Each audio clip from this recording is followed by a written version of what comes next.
Hey guys, welcome to another stunt rigging toolbox talk. Today we did a couple of other ones. We shot some stuff about center lines, heavily into the center line wrap.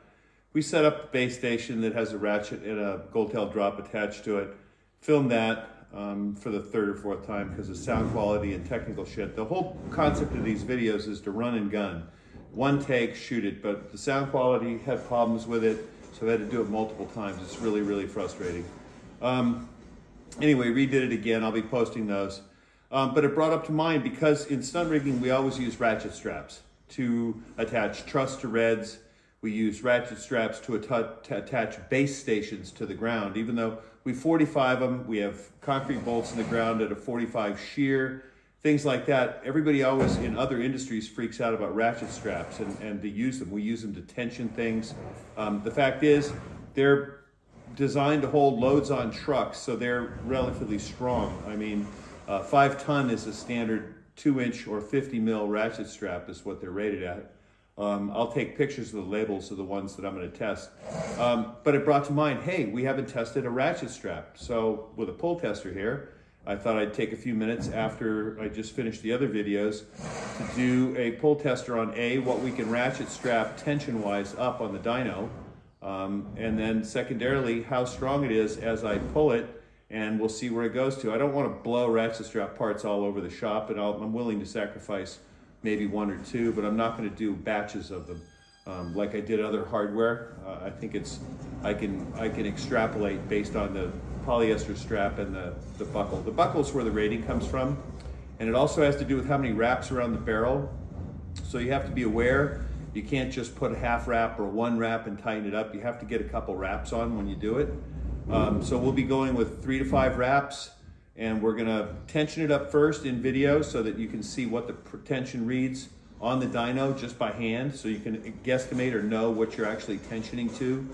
And remember, when you use them, don't break them over edges, meaning don't put the buckle in a place where it's going to be on the edge or a corner of a beam or on the edge or corner of a piece of truss.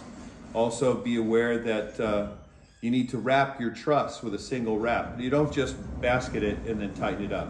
You come around and the cord opposite of where your buckle is where you wrap it. So you on a square piece of truss, your buckle, say, is in the upper corner, you would go down, around, diagonally this one, take a full wrap, go up and over the beam. That's how you would do it. We do U configurations where we use 1 strap per end, so we go from the beam, around the truss, over the beam, so it's a big U shape over the beam and around the truss. It's the best way to do things, depending if you're running perpendicular to the beam or parallel. On ground stations, we do the same thing. We wrap the cord of the truss. That's the main thing. And always wrap diagonally opposed, so 50%, 50%, basically. What that does is it tightens and secures the truss, so you draw the truss in. You don't just draw the strap around the truss. The truss can't slide or move because it's choked into the strap. So on the tester, because it's only 50 mil wide inside the testers, I didn't do a choke. I probably could have if I wanted to, but it just becomes somewhat problematic. I may re-reeve it and see if I can get that now. And then we're gonna break one. So that's today's toolbox talk. It's a shorty. It's just more breaking shit because it brought that to mind. Know your straps, order from a reputable dealer. Know what the tags say, and then you can go from there.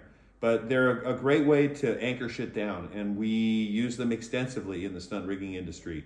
So yeah, for those of you not in stunt rigging, or for those of you who are watching this from some other industry, which I don't know why you would, unless you're as fucked up as I am and read everything tangential to rigging, whether it's cranes or mining or whatever, but that's what we do. You know, we use them extensively. They are a real good tool for anchoring things.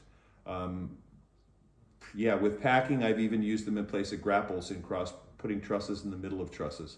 And they don't go anywhere. As long as you wrap, as long as you pack, as long as you plan accordingly, they can be very, very strong.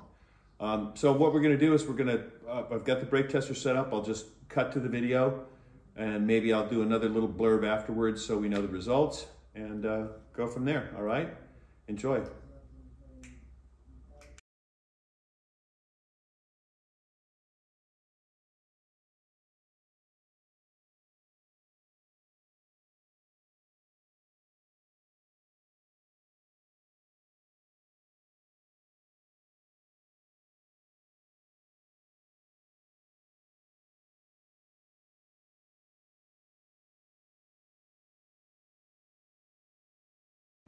Hey folks, so here we have the dyno set up. I've tensioned the rat strap. I've got 3 wraps around the buckle, going on 4. Here's the tail of the strap. I'm not going to cut this one. I would normally cut them for short ones. We're going to see what we can get as we tension this up ourselves. And I'm reefing my body weight into it. So that right there is 400.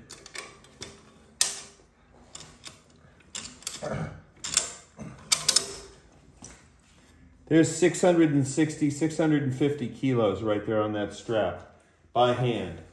So that's bone tight. And that's what we're gonna run with. I'm gonna go turn on the power plant so there'll be some noise because it is always noisy. And remember, we have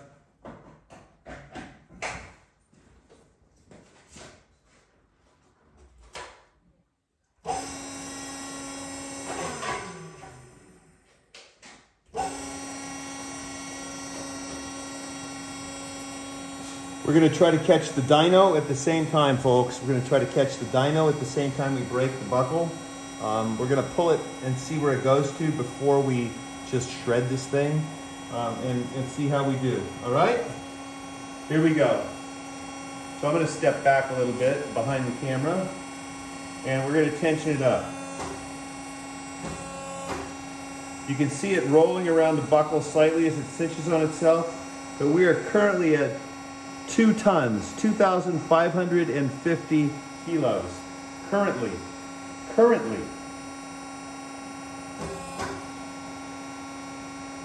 There's 3, there's 4. You can see the dyno going around and around. It's 37, 39. Now it's staying right around 4,200. This strap is bone tight. The polyester is not moving, the buckle is not moving. I've pulled this now to 4,000 kilos. Okay? So that tells you right now how strong these are. I don't really want to rip this apart and have it go flying against the wall. So there's 5 going on 6 right now. There's 6 tons on the strap currently. And that's all we're going to take it to right now. But that's 6 tons on the strap. I'll take the camera out of the tripod now so you can see 5,660. It's sinking because the polyester is stretching over time. We peaked at 62 and we're losing force down to 56, 55. And that's due to, in fact, the polyester stretching.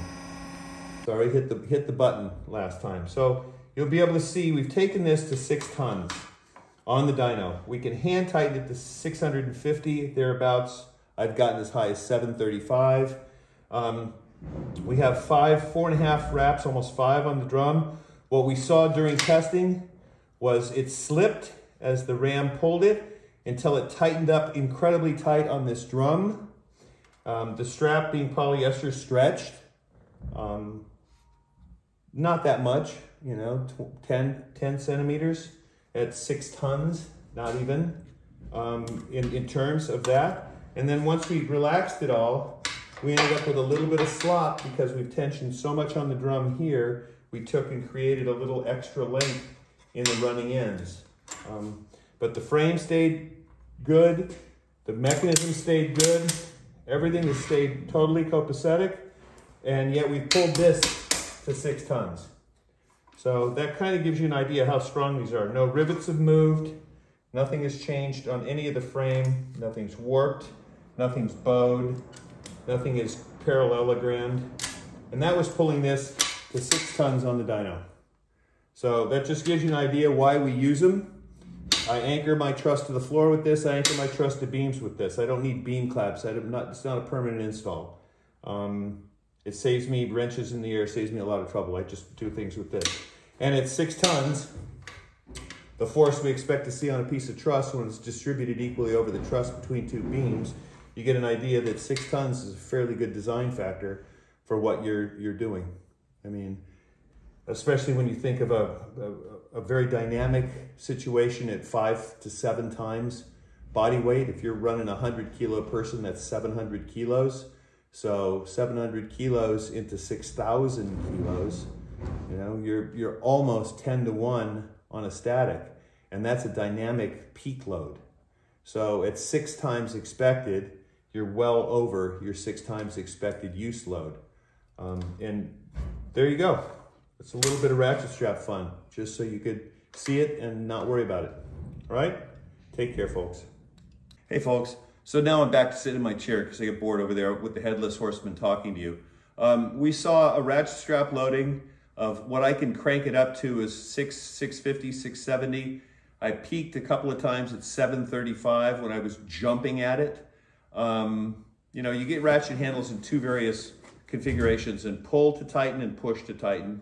I have the pull to tighten variety, so I set them at the high point and I just lean my body weight into them and jump at them.